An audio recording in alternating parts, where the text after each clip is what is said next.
नमस्कार, मी नाना आहिरे. आवाज in news Marathi चॅनलमध्ये आपलं सर्वांचं स्वागत करतो. बघूया आजची ठळक बातमी. चांदीच्या अलंकाराच्या पूजनाने श्री एकविरा देवी यात्रोत्सवाचा थाटमाट सुरू.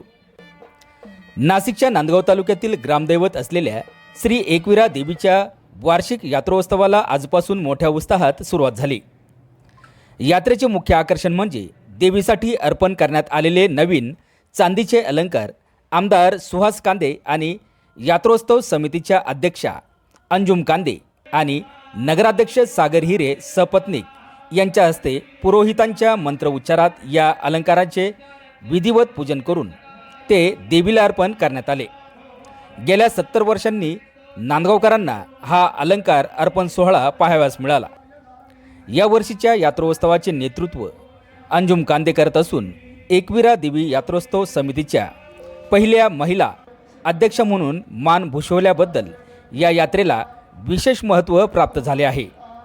त्यांच्या निवडीमुळे भाविकांमध्ये आणि विशेषतः महिला वर्गात मोठा उत्साह दिसून येत आहे.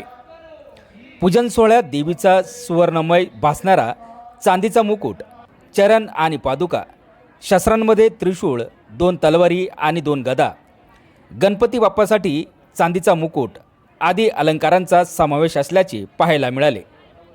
आजपासून सुरू झालेली ही यात्रा पुढील 7 दिवस चालणार आहे. या काळात विविध सामाजिक आणि सांस्कृतिक कार्यक्रमांचे आयोजन करण्यात आले आहे.